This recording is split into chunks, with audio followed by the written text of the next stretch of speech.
Amin, amin, amin. Shalom.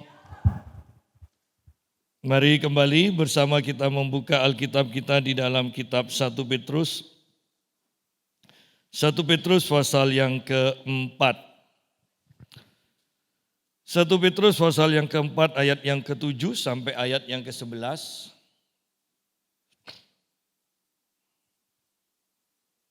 Hidup orang Kristen. Kesudahan segala sesuatu sudah dekat.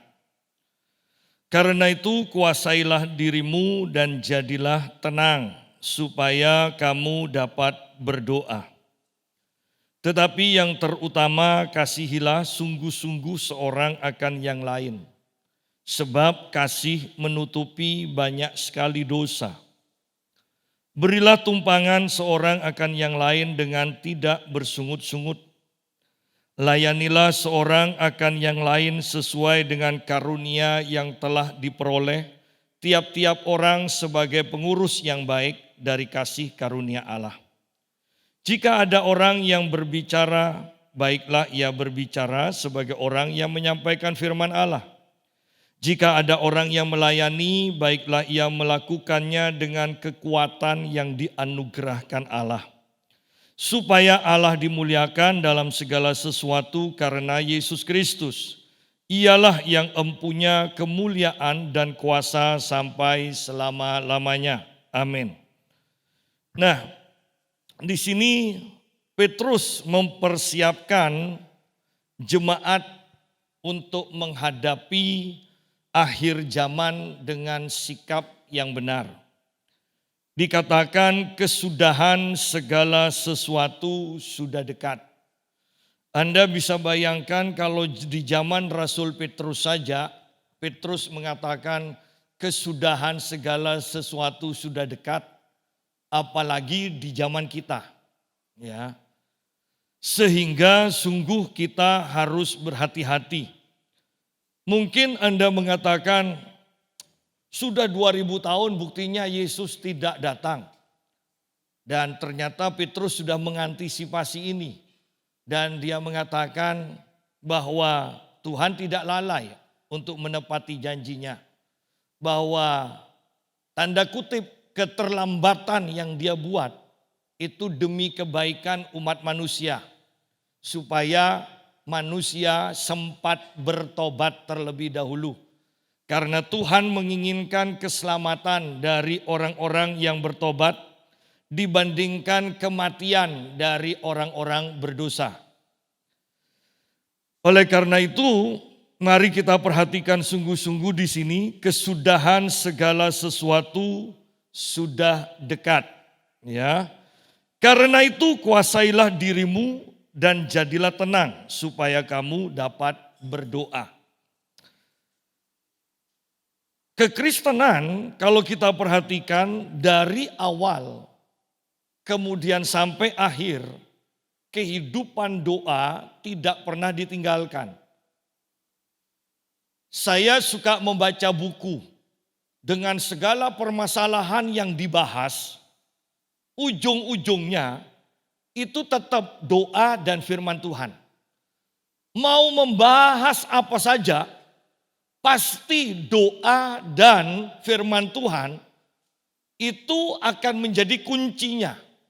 Apakah mau jadi kunci pembuka atau kunci penutup, tetap dua hal itu yang akan memenuhi pembahasan buku itu.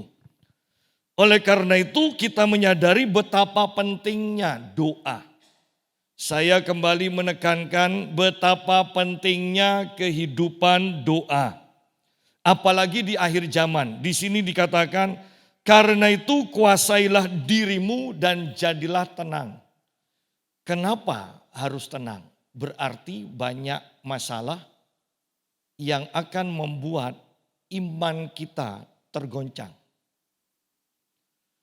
Di dalam Injil Matius, di dalam Injil Lukas, dikatakan bahkan mereka banyak manusia akan mati ketakutan. Bukan mati karena perang loh. Kalau mati karena perang itu biasa. Ya, mati kelaparan itu biasa. mati karena bencana alam biasa. Tetapi kalau diperhatikan, mati karena kabar-kabar yang menakutkan, sehingga mereka takut, mereka khawatir. Anda bisa bayangkan bencana seperti apa di masa yang akan datang itu yang akan terjadi. Ya. Sehingga di sini dikatakan, jadilah tenang. Bagaimana kita bisa tenang kalau kita tidak mengenal Tuhan kita yang tidak berubah? Tuhan yang Maha Kuasa itu. Kalau fokus kita hanya apa yang bisa kita lihat, tidak mungkin kita bisa tenang. Ya. Yang paling gampang kan, kalau baru terima gaji hati kita tenang. Kalau sudah masuk tanggal 20, hati kita dak-dikduk. Ini bisa nyampe lagi atau enggak ke tanggal 1. Ya. Kalau fokus kita hanya yang kelihatan. Tetapi kalau fokus kita adalah Tuhan, kita mengenal Tuhan, kita mengandalkan Tuhan, kita bisa melihat Tuhan, maka kita bisa tenang. Ya. Kalau mata rohani kita tidak terbuka, kita akan gampang bingung. Ingat Elisa, ketika Elisa dan abdinya itu dikepung oleh tentara Aram kalau tidak salah kan? Maka abdinya takut. Kenapa? Karena dia hanya melihat tentara-tentara yang mengepungnya. Sedangkan Elisa tenang-tenang saja. Kenapa?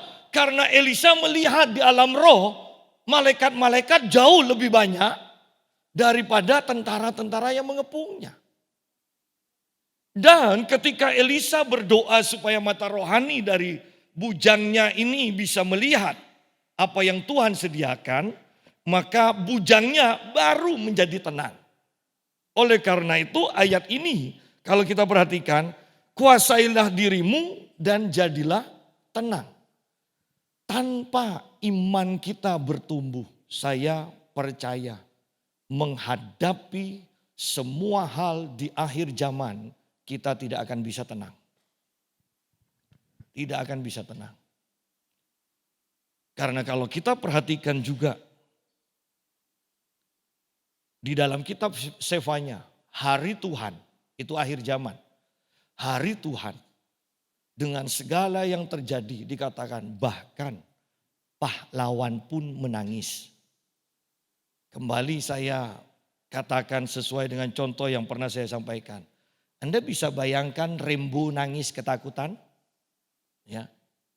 Kan ini dikatakan pahlawan pun menangis. Kalau sampai pahlawan bisa menangis, berarti itu sesuatu yang sungguh-sungguh sangat menakutkan, menggetarkan. Sayangnya, ketika kita sudah diberitahukan ini loh yang akan terjadi. Banyak orang tidak percaya, banyak orang tidak mempersiapkan diri. Anda bisa bayangkan nanti orang ketemu orang penakut yang ketakutan, ketemu dengan orang yang ketakutan. Itu akan sangat kacau nantinya. Ya. Kematian akibat sepak bola di Malang. Bukankah sebenarnya kematian itu yang begitu banyak itu disebabkan karena ketakutan? Sehingga mereka berdesak-desakan kan untuk keluar dari stadion itu. Bukan karena gas air matanya. Bukan karena bertengkar. Tetapi karena ketakutan, sidang jemaat. Banyak orang tidak bisa berdoa dengan benar karena ketakutan juga. Paulus mengatakan di dalam kitab Filipi, berdoalah dengan penuh sukacita. Hanya orang yang bisa menguasai dirinya yang bisa berdoa dengan bersukacita. Berdoa dengan tenang. Jangan remehkan akhir zaman. Kita lihat sebentar di dalam kitab Wahyu pasal 22. Wahyu pasal 22. ayat yang ke-11. Barang siapa yang berbuat jahat, biarlah ia terus berbuat jahat. Barang siapa yang cemar, biarlah ia terus cemar. Dan barang siapa yang benar, biarlah ia terus berbuat kebenaran. Barang siapa yang kudus, biarlah ia terus menguduskan dirinya. Bisa bayangkan bumi dipenuhi oleh orang-orang seperti ini? Yang jahat semakin jahat, yang baik semakin baik, yang cemar semakin cemar, yang kudus semakin kudus. Anda bisa bayangkan dua golongan ini bertemu, ya, akan terjadi kekacauan. Bahkan kitab Yesaya mengatakan, bangkit jadilah terang, sebab terangmu sudah datang. Karena bumi dipenuhi dengan kegelapan dan kekelaman menguasai bumi. Kembali Anda bisa bayangkan bahwa selamanya terang dan gelap itu tidak bisa bersatu. Sehingga Anda bisa bayangkan di masa yang akan datang, di akhir zaman itu, akan terjadi kekacauan. Karena terang dan gelap tidak akan pernah bersatu. Sayangnya kembali, bukankah ini tidak diantisipasi? Anda bisa bayangkan yang jahat semakin jahat, yang kudus semakin kudus. Kemudian kalau saya bawa kepada yang mirip dan ini bersifat jasmani. Yang miskin akan semakin miskin, yang kaya akan semakin kaya. Kira-kira ada kedamaian atau enggak? Perhatikan, ini pasti terjadi. Pasti terjadi. Yang kaya akan semakin kaya, yang miskin akan semakin miskin. Karena kalau ini tidak terjadi, maka tidak akan ada kekacauan seperti yang sudah tertulis. Dan ini yang akan kita hadapi. Dalam segala kekacauan ini, Alkitab katakan, Rasul Petrus katakan, kuasailah dirimu dan jadilah tenang. Banyak orang yang tidak mempersiapkan diri. Banyak orang yang tidak mempersiapkan diri. Ingat, Amerika pun sekarang sedang menahan uangnya. Perhatikan, perekonomian dikatakan makmur ketika peredaran uang itu lancar. Tetapi ketika keuangan ditarik dari peredaran, maka semuanya akan terkendala. Dan ini sudah mulai. Banyak negara-negara yang tidak memperkirakan bahwa perang Rusia dan Ukraina akan menjadi selama ini. Bahkan tidak ketahuan sampai kapan. Ya. Dan negara-negara besar yang lain sedang bersiap-siap juga. Ya kan? Cina dan India segala macam sedang bersiap-siap untuk berperang. Sayangnya sebelum itu terjadi, banyak orang Kristen yang tidak mempersiapkan imannya sungguh-sungguh. Sehingga ketika itu semua terjadi, Anda bisa bayangkan bahwa ketika kita tidak terhubung dengan Tuhan dan tidak mempunyai iman yang bertumbuh, pada waktu itu kita tahu bahwa pertolongan hanya bisa datang dari Tuhan. Tetapi kita tidak punya akses untuk datang kepada Tuhan. Oleh karena itu mari persiapkan diri kita sungguh-sungguh. Anda tidak bisa bayangkan kekacauan yang terjadi kalau yang jahat semakin jahat, yang cemar akan semakin cemar. Seorang hamba Tuhan mengatakan kepada saya, ketika dia pelayanan di Australia, dia diajak ke satu daerah. Dikatakan di Australia itu ada yang disebut musim kawin. Musim kawin. Jadi orang-orang itu bisa bersetubuh di pinggir-pinggir jalan. Anda bisa bayangkan kalau ini dahulu saja sudah seperti itu, ada musim kawin, Anda bisa bayangkan ke depannya seperti apa? Ya. Anda bisa bayangkan kalau Anda melihat YouTube sekarang, mereka membahas, berbicara, bertanya, apakah engkau masih perawan? Dan mereka ketawa-ketawa. Mengatakan, itu rahasia saya. Dengan mengatakan rahasia saya berarti, kan sudah mengakui. Anda perhatikan, ini loh zaman kita. Sayangnya banyak orang Kristen yang bahkan tidak mengakui bahwa ini akhir zaman. Kita menghibur diri dengan mengatakan tenang, masih lama, masih lama. Sebaiknya saya mau menekankan, mari kita bersama-sama mempersiapkan diri dengan membangun iman kita. Karena itu kuasailah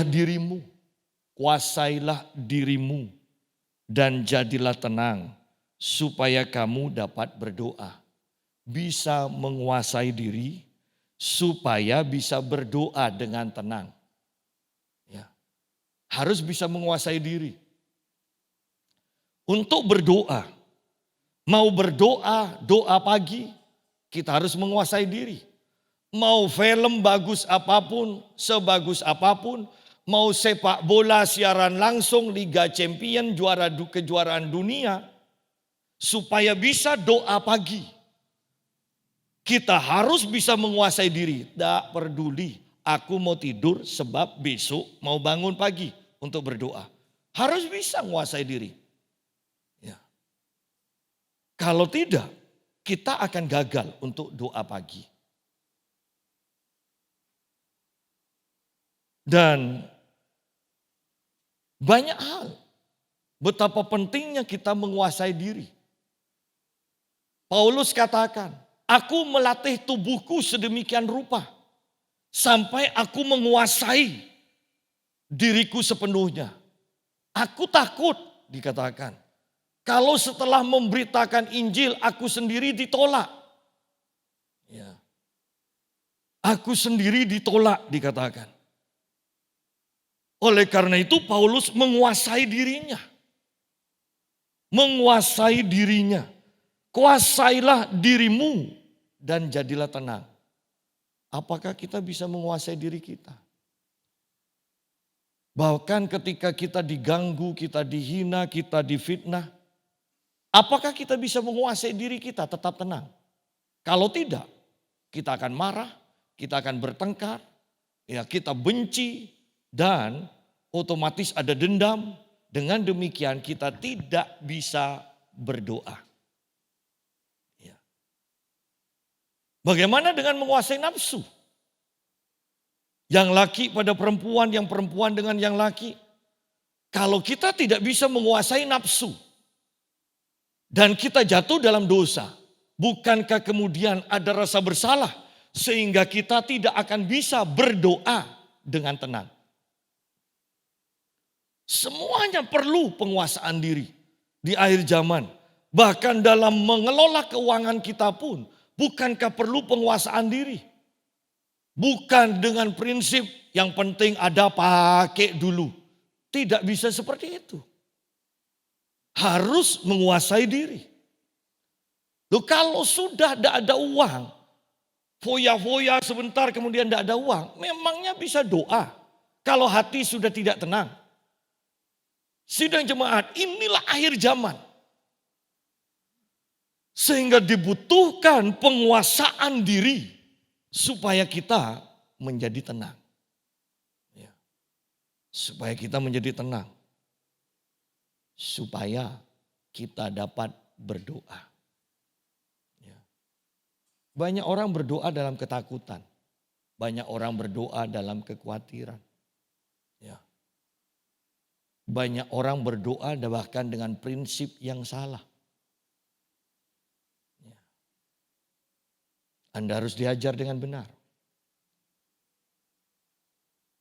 Oleh karena itu saya sebagus apapun pendeta kalau mengajarkan doa ada jawabannya 3, ya, tidak, dan tunggu.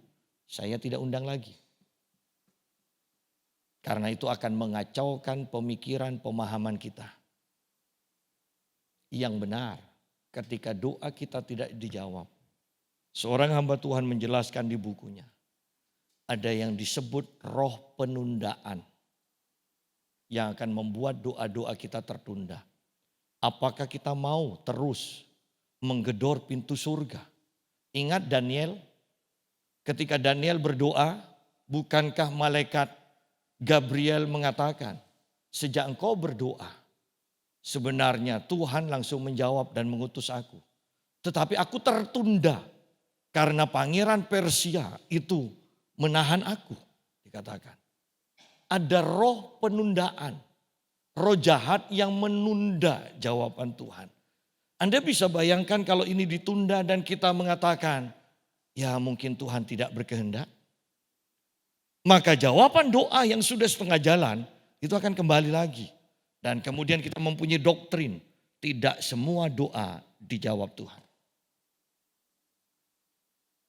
Bagi saya, kalau bangsa Israel meminta raja yang tidak sesuai dengan kehendak Tuhan saja dijawab.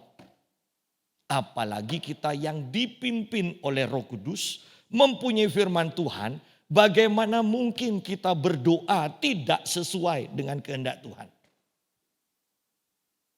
Jangan terlalu jelimet kalau urusan sama Tuhan.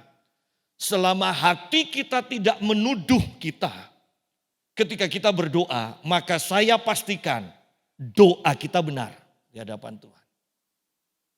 Hanya masalah cepat atau lambatnya saja. Dan kalau sudah berlambat-lambat, Anda harus berperang. Anda harus mematahkan roh penunda itu. Sehingga jawaban doa itu akan datang kepada kita. Ya. Kuasailah dirimu dan jadilah tenang. Supaya kamu dapat berdoa. Bagaimana kita semua di sini? Jangan sampai seperti salah satu guru saya yang mengatakan, doa adalah nafasku. Tetapi jujur ya, saya sendiri tidak kuat doa lebih dari setengah jam. Wah, berarti kan itu asma, sesak nafas. Kalau doa adalah nafas, 24 jam hanya nafas setengah jam, itu pasti sesak nafas. Ya. Biasakanlah hidup di dalam doa. Sehingga di sini dikatakan supaya kamu dapat berdoa. Ingat, orang yang mengajarkan ini adalah seorang yang sering gagal dalam doa. Ya, Petrus sukanya ketiduran waktu doa. Ya. Tetapi ternyata setelah penuh Roh Kudus, ini loh yang diajarkan. Ini yang menjadi kehidupan Rasul Petrus. Ya. Sehingga bahkan di dalam penjara pun Petrus bisa tidur nyenyak. Bukankah berarti hati Petrus itu tenang? Sehingga Petrus juga berdoa dan memimpin doa. Dan mujizat demi mujizat terjadi. Saya tekankan kembali, ingat yang mengajarkan ini pada awalnya adalah orang yang selalu gagal dalam doanya. Selalu ketiduran. Sehingga kita boleh pede sedikit. Minimal kita tidak pernah ketiduran dalam doa. Karena tidak pernah berdoa. Ya. Kan tidak ketiduran kan. Ya. Petrus ketiduran terus. Jadi mari kita lihat sekarang. Jadilah tenang. Kata jadilah tenang berarti banyak masalah yang akan membuat kita tidak tenang. Bahkan takut, bahkan khawatir, bahkan marah, bahkan tidak bisa mengendalikan diri. Ya. Anda bisa bayangkan kalau sudah perang demi perang, bencana demi bencana, kejahatan demi kejahatan terjadi. Bahkan yang pernah mungkin, yang pernah mempunyai keluarga yang sakit dan sering kritis. Bagaimana? Bukankah sering kali kita menjadi tidak tenang? Oleh karena itu ketenangan ini butuh dilatih. Sehingga dikatakan kuasailah dirimu. Bukankah ini latihan? Latihlah dirimu, kuasailah dirimu supaya menjadi tenang. Setelah tenang baru berdoa. Tetapi yang terutama, kasihilah sungguh-sungguh seorang akan yang lain. Sebab kasih menutupi banyak sekali dosa. Mengasihi itu adalah kehidupan kekristenan yang benar. Doa itu adalah kehidupan kekristenan yang tidak boleh ditinggalkan. Kasih itu adalah kehidupan Kristen yang harus dimanifestasikan setiap hari. Kasih, memberi perhatian, memberikan bantuan, ya, memberikan keuangan, itu kasih. Ya. Anda kalau berhadapan dengan orang pelit, ya, Anda sudah pasti tahu, tidak ada kasih dalam dirinya. Tidak ada. Bahkan ayat 9 mengatakan begini, berilah tumpangan seorang akan yang lain dengan tidak bersungut-sungut. Saya tidak akan bahas tumpangan karena zaman sekarang sudah tidak sesuai. Kalau Anda memberi tumpangan pada orang yang tidak dikenal, di rumah Anda banyak hal akan hilang, minimal HP. Karena yang paling berharga itu HP dan gampang diambil daripada gotong TV. Karena sekarang TV-nya kan besar-besar kan. Anda harus bisa meluk TV yang besar. Kalau HP kan tinggal masukkan kantong. Ya, jadi jangan beri tumpangan kepada orang yang tidak dikenal. Tetapi yang saya mau tekankan adalah beri. Dan di sini dikatakan dengan tidak bersungut-sungut. Anda bisa bayangkan, berarti di sini memberinya itu sering. Karena kalau tidak sering, pasti kita tidak akan bersungut-sungut. Dikasih 1 kali, 2 kali, datang terus. Nah kan. Bu ia tahu diri. Sudah dikasih 2 kali, datang lagi. Nyo, kalau ada si ayah, bilang papi tidak ada. Oh, itu sudah bersungut-sungut. Ya. Jangan, kan lebih baik kita yang ngasih kan daripada kita yang minta kan? Iya kan? Lebih baik kita yang ngasih daripada kita yang minta. Dan di sini dikatakan beri tanpa bersungut-sungut. Seandainya ditipu, alah orang dia punya uang tapi itu kan gayanya aja. Enggak masalah. Saya mau katakan enggak masalah. Orang kalau kita ditipu pokoknya jangan sampai bangkrut ya. Kalau hanya ditipu 100.000, 200.000. Ingat, Tuhan tetap akan membalas kita kok. Tuhan akan memberkati kita. Semakin kebaikan kita dimanfaatkan oleh orang lain, Tuhan akan terus semakin memberkati kita. Oleh karena itu enggak usah bersungut-sungut. Ya. Enggak usah bersungut-sungut. Ya. Berapa kali mungkin kita kecewa? Kalau kecewa, jangan lebih dari 1 jam. Supaya siap lagi untuk memberikan kebaikan kepada orang yang mengecewakan.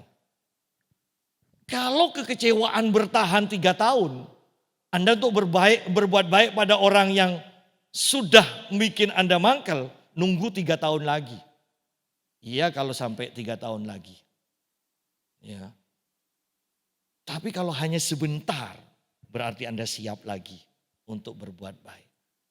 Saya tekankan bahwa tidak salah kecewa, tetapi jangan berlarut-larut, jangan terlalu lama. Cepat sadar dan bangkit kembali. Ya. Cepat sadar dan bangkit kembali. Beri, tidak masalah kok memberi. Daripada kita yang minta terus, lebih baik kan kita yang ngasih terus. Ya.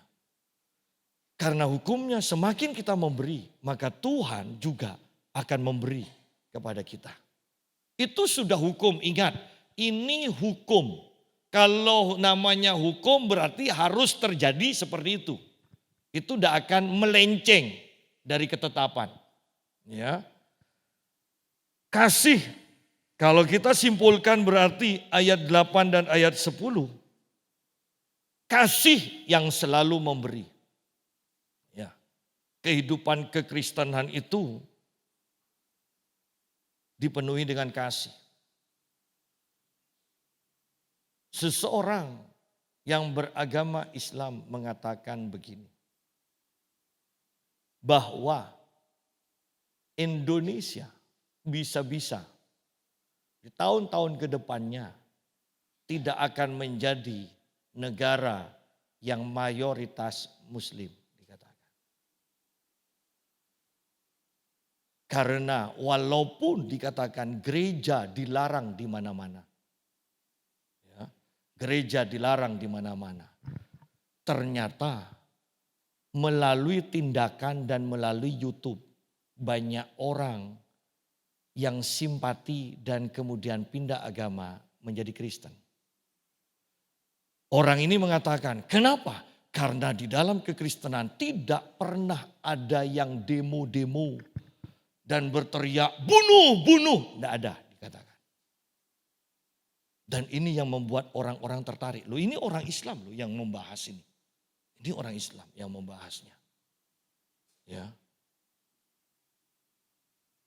Kasih itu adalah kehidupan kita. Gaya hidup kita adalah kasih. Dan Alkitab katakan kasih tidak pernah gagal.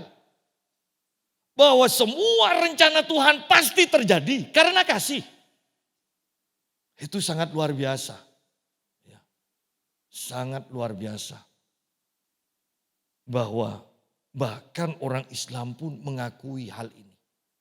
Di dalam kekristenan tidak ada teriak bunuh dikatakan.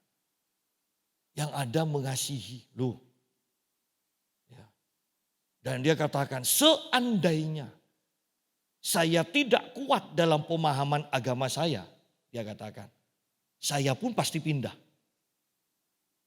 Saya pun pasti pindah. Kalau hanya melihat tingkah laku dikatakan. Saya pasti pindah. Oleh karena itu mari manifestasikan kasih di mana-mana dan kapanpun kita ada kesempatan. Kasih menutupi banyak sekali dosa. Tutupi. Berarti semakin kita mengasihi seseorang, kita tidak akan mudah menceritakan kejelekan-kejelekan seseorang. Lebih baik diam. Ya. Toh apa yang kita ketahui mungkin kita tidak tahu sampai dasarnya. Kenapa orang itu, saya mau beri tanda kutip, terpaksa melakukan seperti itu. Ya. Kita mungkin tidak tahu dan kita hanya vonis orang itu jahat. Orang itu tidak bisa dipercaya. Ya. Apalagi kalau kita nanti masuk ke dalam pelepasan. Ya, tentang kutuk, tentang dikuasai roh jahat. Anda bisa bayangkan orang yang ingin berbuat benar tetapi kemudian yang dilakukannya adalah kejahatan. Padahal dia sendiri ingin melakukan yang benar. Tetapi karena ada kuasa roh jahat yang mengontrolnya, dia tidak mampu melakukannya. Bayangkan hatinya sudah tertekan, masih ditambah penghakiman dari mana-mana. Ya. Oleh karena itu, kembangkan gaya hidup kasih ini. Sehingga ketika ada hal-hal yang seharusnya enak untuk dibicarakan. Tetapi karena kasih menguasai kita, kita bukan membicarakan tetapi menutupi, meredam. Supaya tidak semakin menyebar. Ya. Seringkali kita begitu bangganya untuk menceritakan kejelekan-kejelekan orang lain. Sungguh saya mau katakan begini, tidak mudah untuk menahan mulut kita, apalagi kalau kita jadi orang yang mengetahui pertama kali. Wartawan kalah cepat pasti. Ya, wartawan harus dicetak. Kita tinggal WA aja. Ya. Tetapi perhatikan, hanya kasih yang bisa meredam mulut kita untuk tidak membeberkan. Ya, hanya kasih. Inilah gaya hidup kekristenan kita yang kita sungguh harus kembangkan. Kenapa? Karena di akhir zaman Alkitab katakan kasih kebanyakan orang menjadi dingin, menjadi tawar, tidak memiliki kasih lagi. Ya, hati-hati. Oleh karena itu juga yang paling mudah, mumpung masih sekarang, kasihi Tuhan sungguh-sungguh. Karena di akhir zaman, kalau Anda tidak semakin mengasihi Tuhan, maka Anda akan semakin jauh dari Tuhan. Ingat ayatnya, yang jahat semakin jahat, yang benar semakin benar. Yang kaya semakin kaya, yang miskin semakin miskin. Yang mengasihi Tuhan semakin mengasihi Tuhan, yang tidak mengasihi Tuhan semakin tidak mengasihi Tuhan. Oh, itu sudah tertulis dan itu yang akan terjadi. Oleh karena itu saya selalu doakan untuk diri saya sendiri adalah supaya saya semakin mengasihi Tuhan. Gairah akan Tuhan itu tidak pernah luntur dalam hidup saya. Itu aja. Rasa haus sederhananya. Rasa haus dan lapar akan Tuhan. Ya. Coba kita lihat di dalam kitab Ibrani. Ibrani pasal 10 ayat 25. Ini gampang sekali dihafal.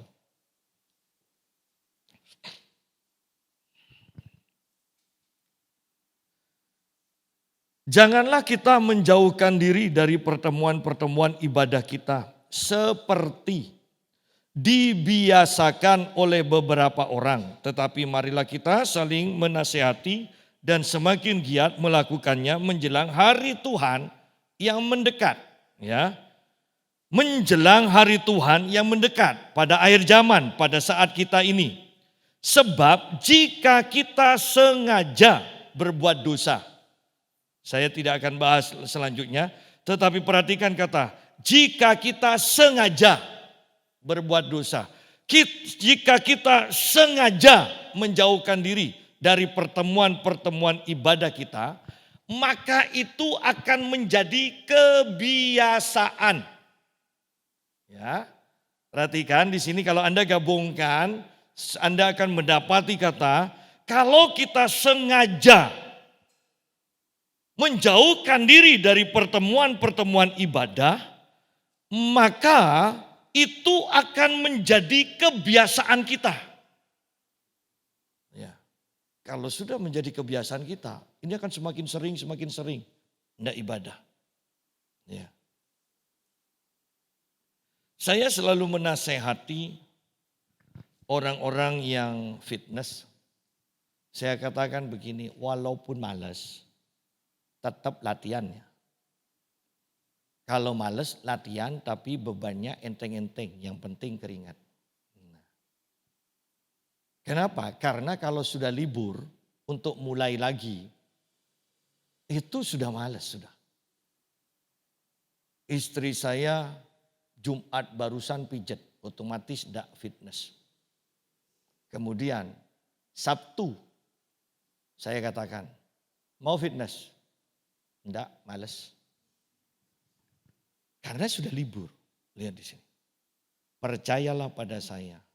Kalau Anda ibadah libur 3 minggu aja, untuk mulai lagi malas.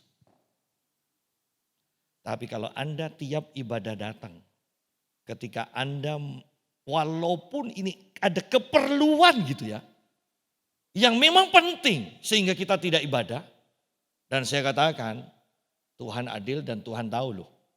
Jadi jangan merasa bersalah. Tetap aja kita merasa tidak enak. Kita merasa tidak enak. Ini pertama kali tidak ibadah. Jadi merasa tidak enak. Coba ulangi lagi terus. 3 kali aja Anda akan merasa enak. COVID 2 tahun Dan sekarang COVID sudah tidak ada loh. Coba tanya kepada banyak gereja. Masih banyak orang yang tidak mau ke gereja karena takut. Tapi ke pasar, ke mall, antar pulau, antar negara berangkat. Tapi ke gereja mereka katakan, enggak, takut COVID. Loh COVID-nya enggak ada. COVID-nya mau ganti virus yang baru. Ya kan? Tapi tetap banyak orang enggak mau ke gereja. Banyak. Ya, banyak. Beberapa gereja yang saya layani di luar kota. Mereka katakan, sudahkah saya besuk Pak? Tetap alasannya COVID. Ditambah lagi kan ada YouTube. Kalau Anda lihat YouTube, Anda tidak akan pernah tahu rasanya mangkel kepada orang. Oh iya kan? Kan kalau ibadah di sini kan, kadang kita dibikin mangkel kan?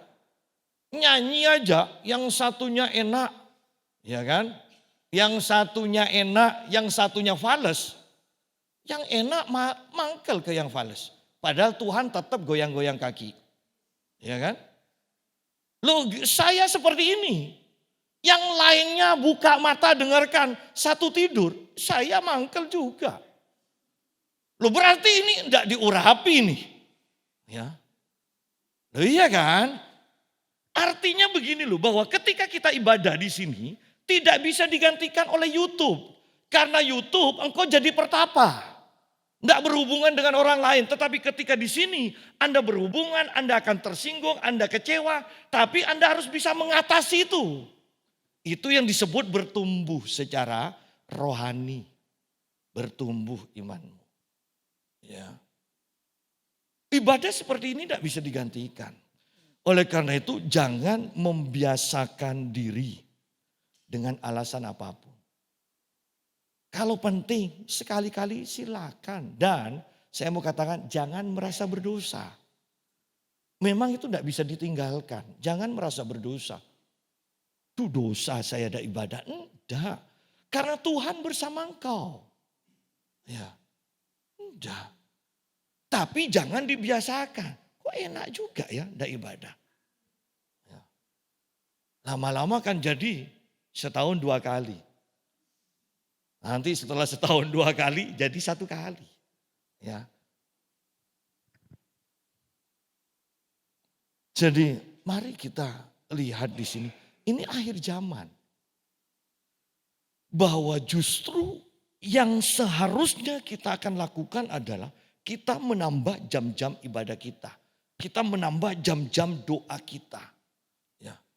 Karena yang terjadi adalah semakin engkau beribadah, engkau akan semakin haus untuk beribadah. Semakin engkau mengurangi, engkau akan semakin malas untuk beribadah lagi. Itu hukumnya di akhir zaman. Oleh karena itu, kehidupan yang benar jangan dilalaikan. Karena ketika kita lalai, maka itu akan terus berkelanjutan. Ayat yang ke-10. Layanilah seorang akan yang lain sesuai dengan karunia yang telah diperoleh tiap-tiap orang sebagai pengurus yang baik dari kasih karunia Allah. Sidang jemaat kita semua ada saat ini karena kasih karunia Tuhan. Setiap orang yang percaya pasti dikaruniai dengan karunia roh. Oleh karena itu, di sini dikatakan setiap orang percaya wajib mempraktekkan kehidupan saling melayani. Melayani dengan apa? Dengan karunianya masing-masing. Yang punya karunia kesembuhan, doakan jemaat yang sakit. Yang punya karunia untuk memberi, beri jemaat yang kekurangan. Kan seperti itu. Saling melayani. Di sini dikatakan, layanilah seorang akan yang lain sesuai dengan karunia yang telah diperoleh tiap-tiap orang sebagai pengurus yang baik. Pertanyaannya, apakah kita adalah pengurus yang baik? Ingat tentang talenta, Ada yang mengurus talenta dengan baik sehingga menghasilkan. Ada yang tidak mengurus dengan baik, hanya menyimpannya, tidak memakainya, sehingga dia mendapatkan penghukuman. Setiap kita dipercaya karunia oleh Tuhan. Nah, apakah kita menjadi pengurus yang baik? Lebih parah lagi, kita tidak tahu bahkan karunia kita. Itu kan repot. Sehingga kita selalu mengatakan, saya tidak bisa apa-apa. Saya percaya Tuhan memanggil kita, pasti memperlengkapi kita. Ya.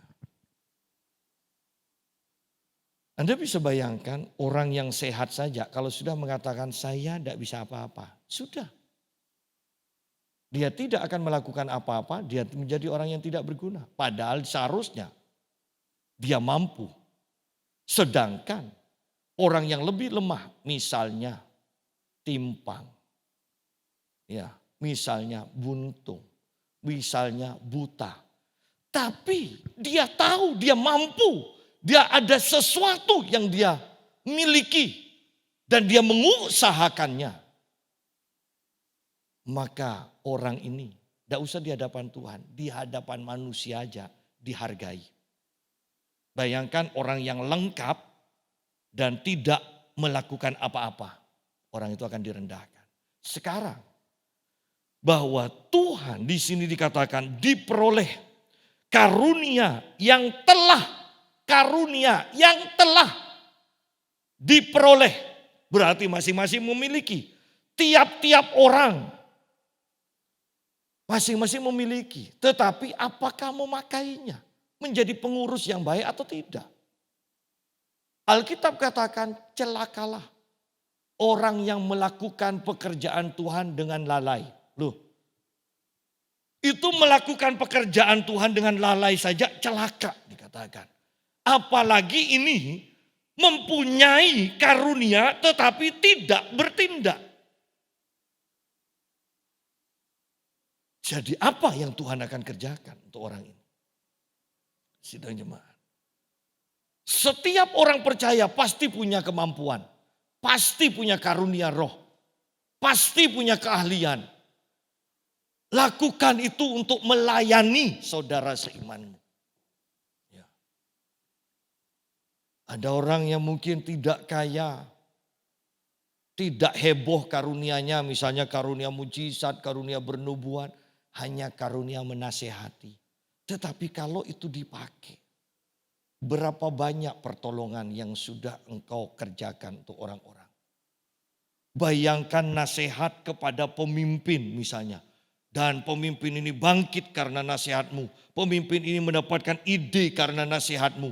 Berapa banyak orang yang diberkati, bukan hanya pemimpin.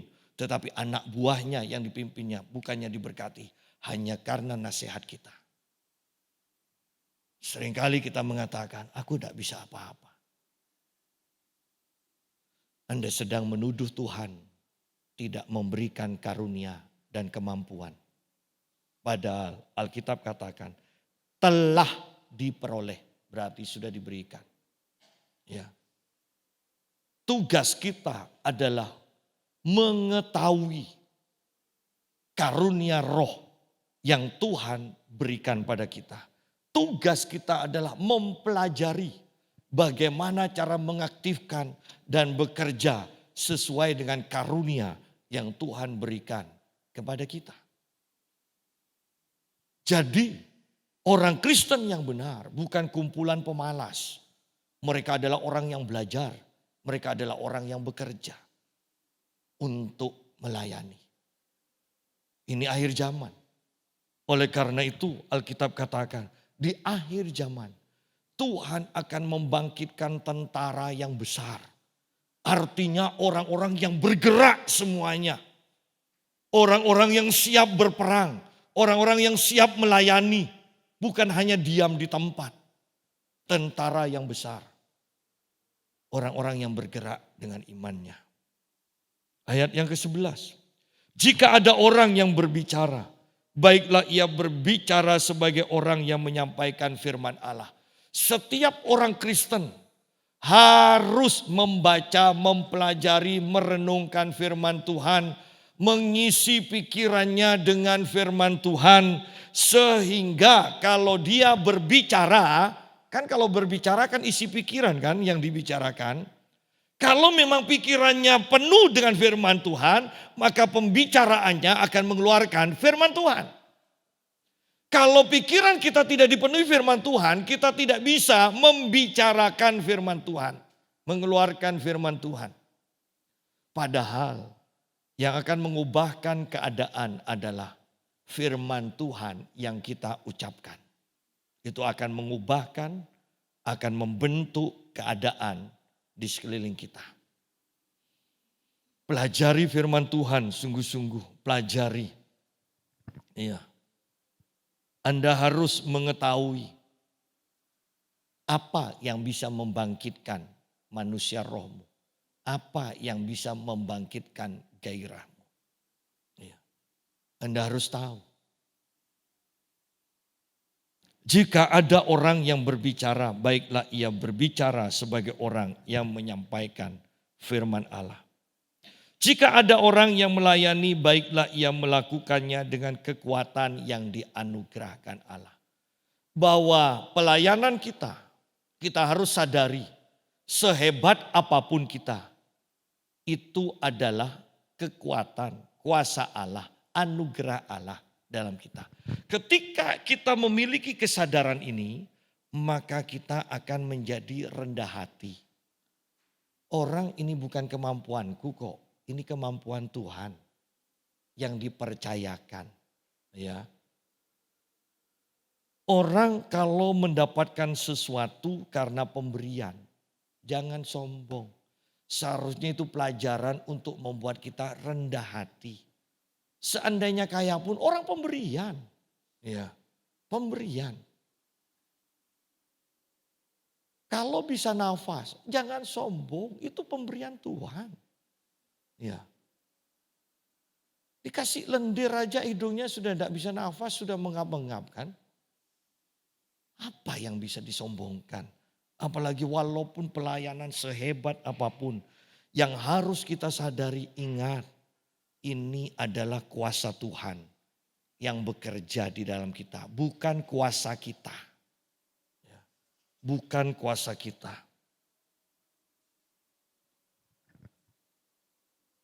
Ketika saya melayani di Kudus, saya menyampaikan firman ini.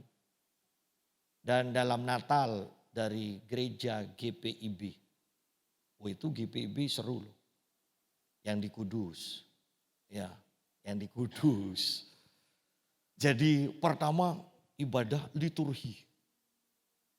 Mari kita berdiri. Ho, hi, ho, hi, ho. Ya. Selesai. Layar dibuka. Di belakang sudah drum segala macam. Sekarang mari kita memuji Tuhan. Wah, itu sudah tepuk tangan loncat-loncat. Nggak bisa bayangkan. Khotbahnya saya orang karismatik. Dan ketika saya menyampaikan ayat ini tentang kuasa yang diberikan, anugerah Tuhan. Pemimpin, ya orang pemerintahan di Kudus yang beragama Islam mengatakan, saya tertarik dengan pernyataan pastor ini. Bahwa kalau semua menyadari bahwa itu adalah anugerah Tuhan, dia katakan, tidak akan ada orang sombong. Yang saya mau tekankan, Anda mengerti kuasa firman Tuhan? Bahkan walaupun sekilas, yang bukan Kristen pun tertarik dengan kuasa Tuhan. Ya. Pendeta dari GPIB itu pinter.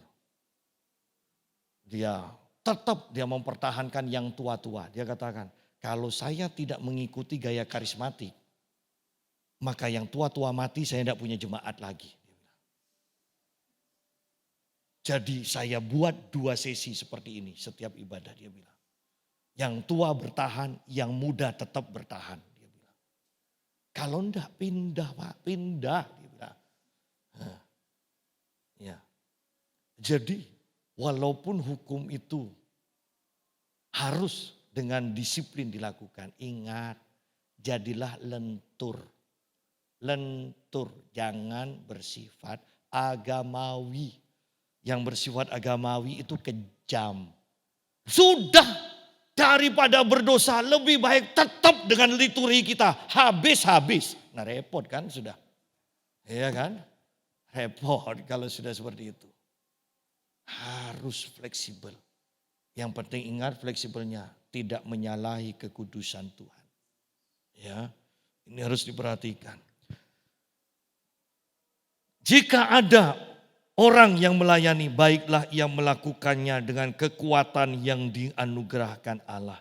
Supaya tujuannya kita melayani, tujuannya supaya Allah dimuliakan dalam segala sesuatu karena Yesus Kristus. Ialah yang empunya kemuliaan dan kuasa sampai selama-lamanya. Amin. Gaya hidup orang Kristen. Kalau mau disimpulkan hanya satu. Gaya hidup orang Kristen hanya punya satu tujuan. Yaitu memuliakan Allah di dalam Tuhan Yesus Kristus. Tuhan memberkati.